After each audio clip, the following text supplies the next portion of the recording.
Well, this year during the season of Lent, we're looking at the human side of Jesus. And so each week it's a different aspect of Jesus' humanity. We believe that Jesus is both human and divine, but sometimes we emphasize his divinity so much that he becomes almost inaccessible, like we can't even relate to him. But we have to remember, too, that Jesus, as a human, struggled with many of the same things that we do. So last week we talked about how Jesus was tempted, and we looked at the temptation stories. And today we're going to look at the idea that Jesus grieved, that he grieved the loss of loved ones. Now, it may be hard for us to imagine Jesus grieving or feeling sad. After all, we are taught that if you are a leader, and we believe Jesus was a leader, obviously, because he started a completely new movement that has changed the world. But if we believe that Jesus is a leader, we are oftentimes told or led to believe that leaders who are strong must not be sad or feel depressed or feel anxious or worried or fearful or any of those negative emotions that we sometimes equate with weakness. So we say that if somebody is a strong leader, if they show strength, then they must not show any of those emotions, especially not in front of people. Sometimes we get this idea, that it may be hard for us to imagine him grieving because of movies that we've seen where it talks about the story of Jesus' life and ministry, and Jesus oftentimes is depicted as this almost non-emotional guy unless he's laughing and smiling, right? The positive emotions. But oftentimes Jesus is depicted as being almost stoic and emotionless. And so we tend to think that Jesus maybe didn't feel those negative emotions. But Jesus definitely felt his share of sadness and grief. Of course, in our temptation stories that we read last week, we learned that Jesus showed some grief over what he was going to have to go through. Jesus definitely grieved. I'm going to give you a few examples from his life. So the first example I want to talk about is the one that we read part of the story in the scriptures. Now, this entire story is in John chapter 11, and it is a long story, so we didn't read the whole thing. But this is the story of Lazarus. Now, Lazarus is a name that we equate with resurrection, oftentimes. You may have heard different stories, usually fictional, some based on legend about the spring of life, or these waters, that if you touch these waters, you'll live forever, you won't grow old, those legends. And sometimes they call them Lazarus pits. But Lazarus is a name that's synonymous with resurrection because of how the story ends. We know the story so well. Lazarus is called forth from the tomb after being dead for 4 days. That's how the story ends. Well, let's look at how it begins. Now, Lazarus and Martha and Mary are the ones that are mentioned by name. We know these people, at least Martha and Mary. We know them from some other stories in the Bible, one in which one of them is sitting at the feet of Jesus listening, and the other is getting everything ready in the house, and there's the debate over which one of them is doing the right thing, and you may identify with one or the other. But we know Mary and Martha from a couple of different stories. Jesus spent some time with these folks. These were good friends of his, very close. And yet the interesting thing is that when Lazarus got sick, Jesus did not go to see him right away. And it's not like he could just hop on a bus and get there real quickly. Jesus was a couple of days away. It would take a while. And so you would think that he would start right away. But he waited a couple of days. And by the time Jesus started heading towards where Lazarus was, he was told that Lazarus had died. But Jesus was doing something different in this story than healing Lazarus, obviously. And so he starts heading that way, and like I said, he's a couple of days to get there. So that leads us to believe that in all honesty, probably by the time he got there, if he had started right away, Lazarus would have been gone anyway, or at least very close. But when he gets there, He's a ways off. He's not in the village yet. And he's met, and both women, both Mary and Martha, end up coming out to see him at the edge of the village eventually. And they say things that we're not quite sure how to take it exactly. You know, it's always a good rule of thumb that if you get a message from somebody by text or email, that you should not assign tone to those messages, right? Because you don't know for sure what their tone is. So, and tone and body expression, you know, that can give all kinds of different meaning to what is said. So we only have the text of what they said. But you have to wonder with some of their statements if they said it with a tone of anger. Jesus, if you had been here, you could have healed him. You know, if you had been here. We don't know for sure, but we can imagine that perhaps they had some sense of resentment, that maybe perhaps Jesus heals other people, but he couldn't get there in time to heal Lazarus. We don't know for sure, but it certainly could be. And so Jesus is there, and Mary and Martha are there, and there are other mourners there. Back in those days, you would actually have people who were hired to mourn with you, and they would wail and all such things. Kind of strange to us, but back then it was normal. And so you have all these people, plus they're not all hired. You know, I mean, there's people there who really are mourning. And surrounded by these people, you know, we skip to the end of the story and we say, Jesus, you know, it's awesome. You know, Jesus goes to the tomb and he says, Lazarus, come forth, you know. And Lazarus comes out. And that's the part we focus on. That's the miracle of the story, right? That's the amazing part of the story. It doesn't get better than that. It's really quite interesting that this story is only told in John. We don't have it in Matthew, Mark, or Luke, which is interesting because it's one of the greatest miracles of Jesus that we read about. But we're glad that it is there in John for us to read.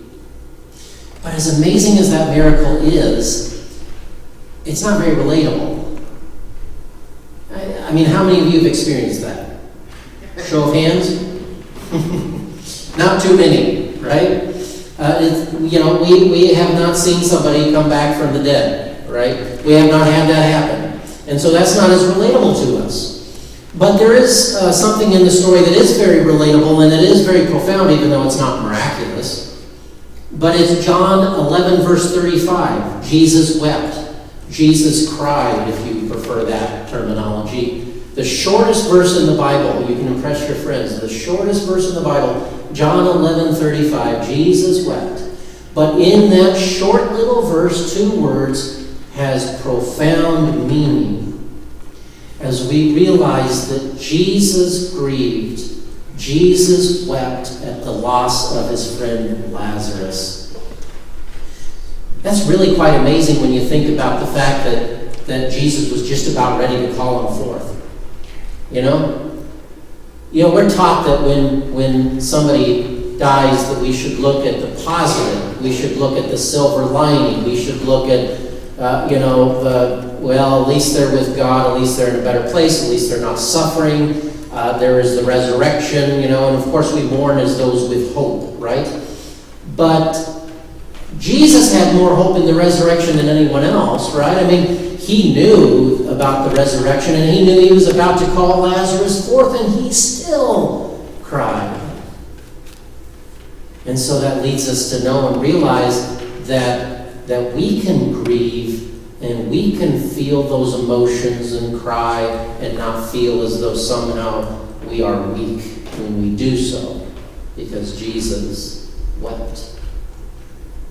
That's one example. Another example, John the Baptist. You all know John the Baptist.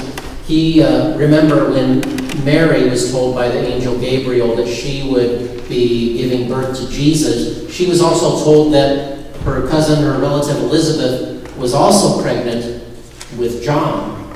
And so she goes and visits Elizabeth for a while, and then eventually goes back home. But they give birth to their children. So John and Jesus are about the same age, just a couple of months apart, pretty much the same age. And they wouldn't have seen each other very often because it was quite a distance from their two places. But they would have seen each other sometimes, undoubtedly. And they would have grown up seeing each other from time to time. And they possibly even influenced one another's ministries. Now, John's ministry began before Jesus. John was out in the wilderness preaching, and John, like many people, had some misconceptions about the idea of who the Messiah would be, what the Messiah would be like. Many people thought that the Messiah would be a political figure like King David, who would crush the Roman rebellion, or the Roman oppressors, and that they would set them free from all oppression, and that the Israelites would be able to be an independent nation once again. That's who they thought that the Messiah would be. And so John is out in the wilderness. He's preparing the way for the Messiah, preaching repentance of sin, and telling people to get ready, turn your lives to prepare for the coming of the Messiah. He also focuses a lot on judgment and Judgment Day, because I think John felt that all those things were going to happen all at once. Well, after a while, Jesus comes, and he comes to be baptized by John. And this had to have been one of the highest points of Jesus' life. You know, there are oftentimes certain people in our lives that are special to us. Not because we're related to them, but because they happen to be there at certain points in our life.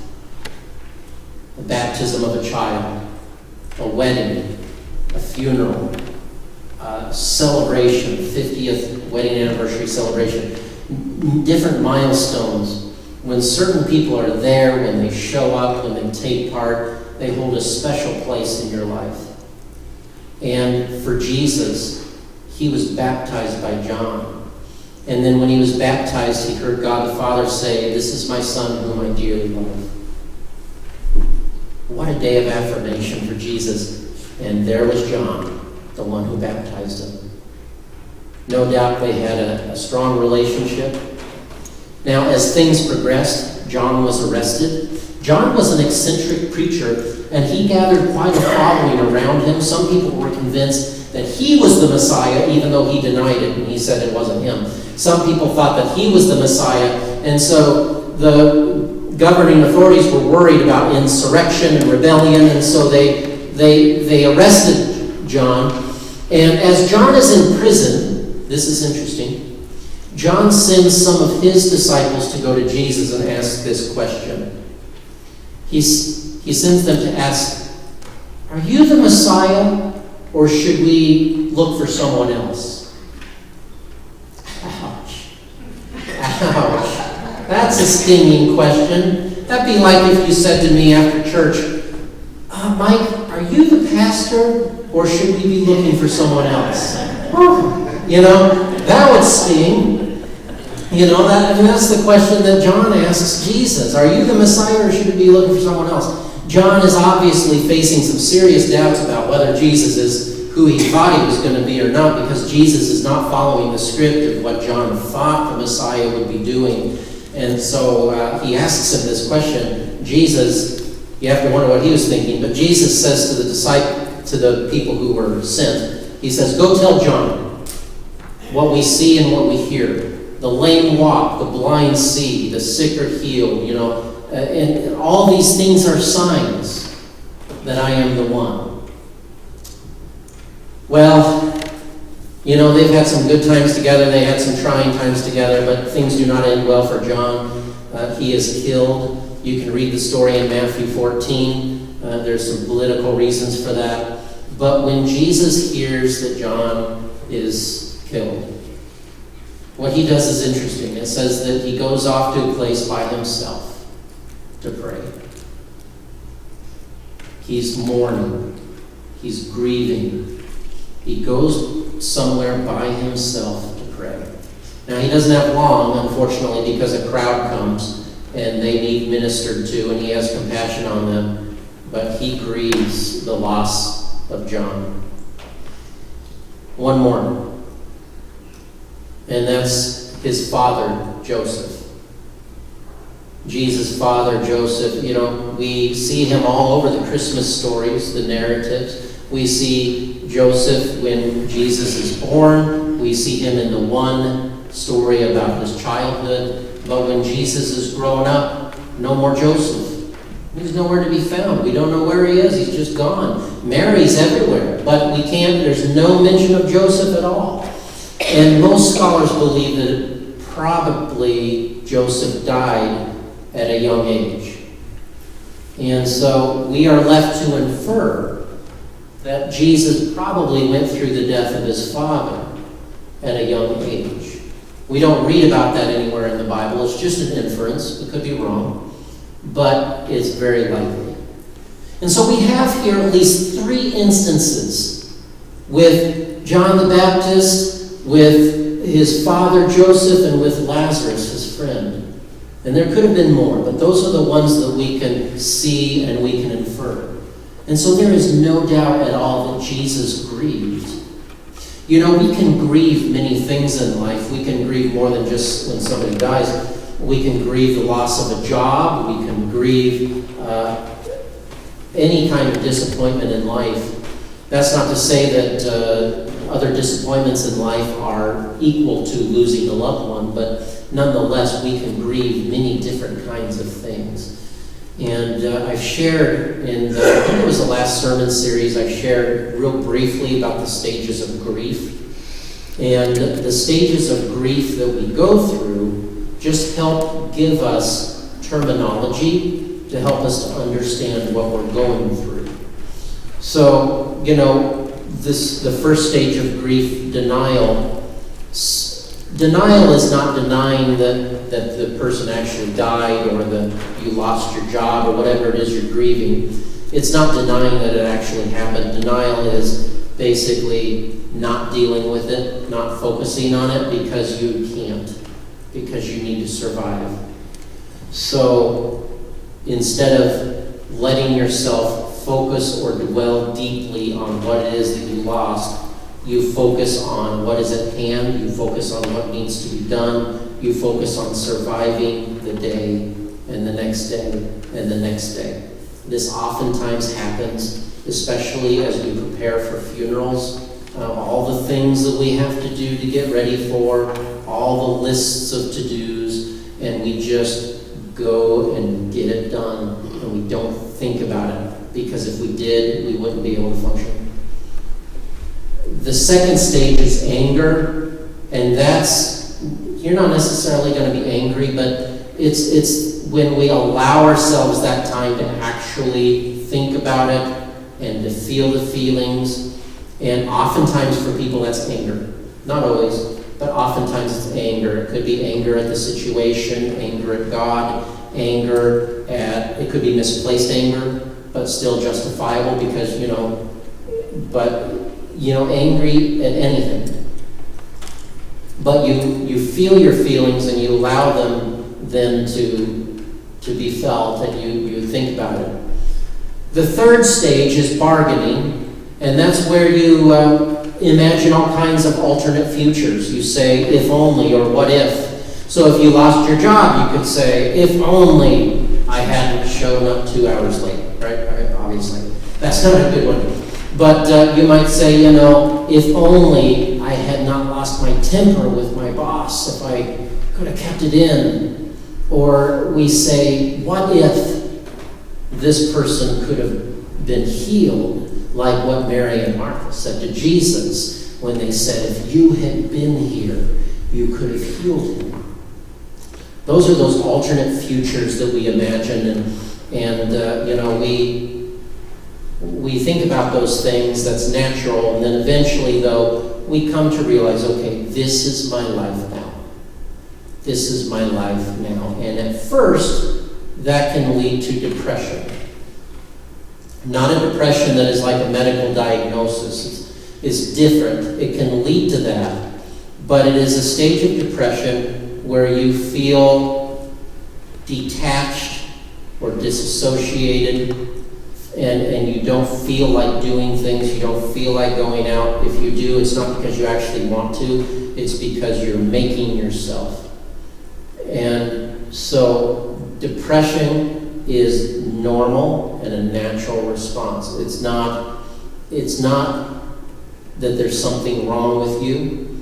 and you might feel that way, and you might feel somebody may tell you that there's something wrong with you. Don't believe them. They might tell you something's wrong with you if they think it's been too long and you should be over it now.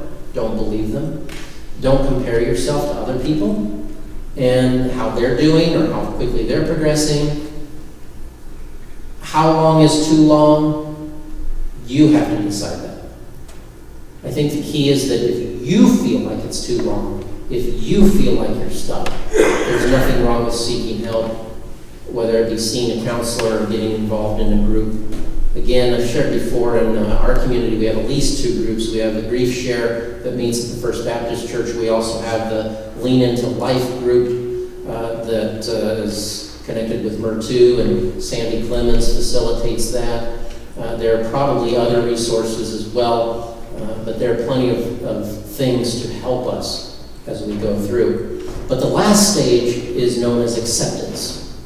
And that's where we say, okay, here I am, and I am in this new chapter in my life. I might not have chosen it, but I am now in this new chapter in my life. And when we reach acceptance, then we can start living life again.